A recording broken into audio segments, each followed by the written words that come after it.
Hi everyone! Today we are going to learn how to do an 8-step model problem, and I will go through each step with you one by one until this problem is completely solved.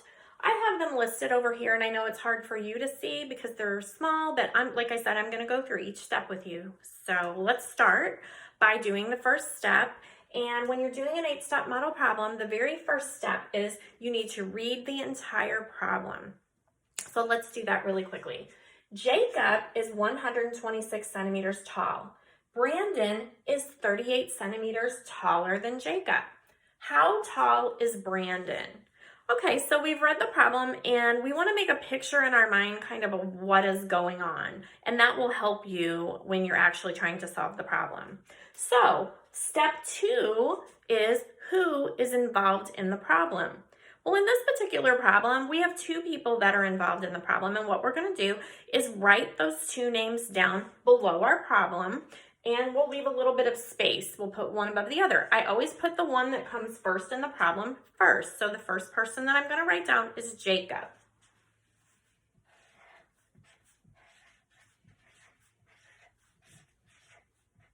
Below that, the other person in our problem is Brandon. So I'm going to go ahead and write Brandon's name a little below, leaving enough space so that I can have enough room to fill in all the information that I need. Okay, so now we're on step 3. And step 3 says, what is in the problem? Well, in this particular problem, we want to know how tall Brandon is. And we already know how tall Jacob is. So when you're talking about how tall someone is, you're talking about their height. So I'm actually going to write the word height next to their name because that's what we want to find out.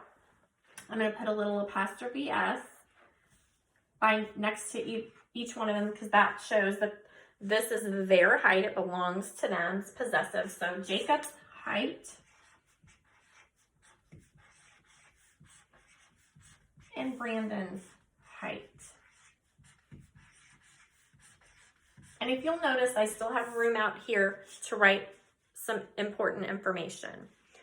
Okay, so step 4 is draw unit bars of equal length.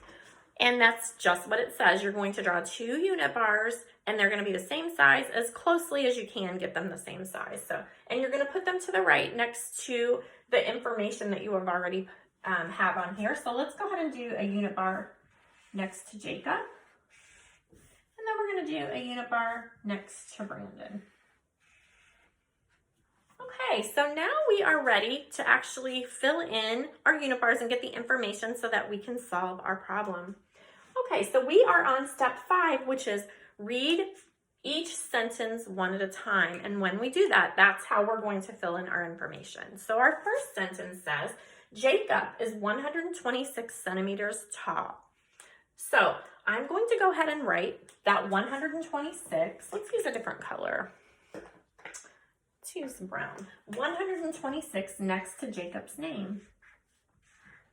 And if you want to, you can put the unit of measurement next to it. Remember, they're using centimeters, and centimeters abbreviated as cm. So I'm just going to put a little cm next to it. Okay, now we need to find out Brandon's height. So I'm going to read the next sentence. It says, Brandon is 38 centimeters taller than Jacob. Well, if you'll notice, they told us exactly how tall Jacob is, but not exactly how tall Brandon is. We have to figure that out.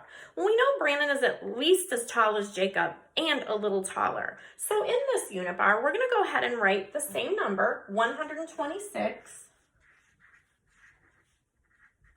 But then I'm going to add a smaller unit bar next to it with the rest of our information. I'm going to make my unit bar just a little smaller because the number that's going to go in there is not as big as the number that's in the first unit bar. The number that I need to put in that smaller unit bar is 38 centimeters because it says Brandon is 38 centimeters taller than Jacob. So I'm going to put in the 38. Okay, so now I have all of my information in there. What I need to do next is I need to, for step 6, put my question mark in place. And I'm going to put my question mark at the bottom of Brandon's unit bars because Jacob's unit bar is giving us information about how tall Jacob is. But we also have that same information down here. So we're going to take our unit bar and add a little, I call it a beak at the bottom, and then we're going to put our question mark below that. And that is going to tell us that these two numbers are the numbers that we are going to add together to figure out Brandon's height. All right, so now we are on step 7, and that is solve the problem. So we're going to take our information. We want to make a computation, which is kind of just a bigger name for solving your problem. So we want to take the two numbers, 126, and we know that 126 has a ones place, a tens place, and a hundreds place. And we want to add the number 38 to that, so we're going to make an addition problem. And when we add the number 38, we know that 38 only has a tens and a ones place, so we want to line those up correctly with our number above it. So as you can see, I have numbers in the ones place, I have numbers in the tens place, and I only have one number in the hundreds place above, but not below. So this is how you should line up your numbers so that when you add your problem, you will get the correct answer. So let's go ahead and start in the ones place. We're going to add 6 plus 8, and that's 14. But obviously, I can't put both of those numbers in my ones place, so I have to do the splits. And I bring my 1 up to the tens place so that I can add it to those numbers that are in the tens place. 3 plus 2 is 5, plus 1 is 6, so let's put our 6 down. And then in our hundreds place, we aren't adding anything to our 1, so we are just going to bring it down below. And we have our answer to our problem. So the very last step in our model problem is step 8, and it is answer the question in a complete sentence.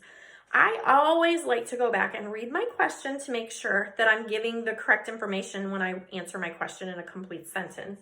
So the question in the problem was, how tall is Brandon? So when I answer that in a complete sentence, I am going to say, Brandon is 164 centimeters tall. You want to make sure that you put in your unit of measurement so we know how tall he is.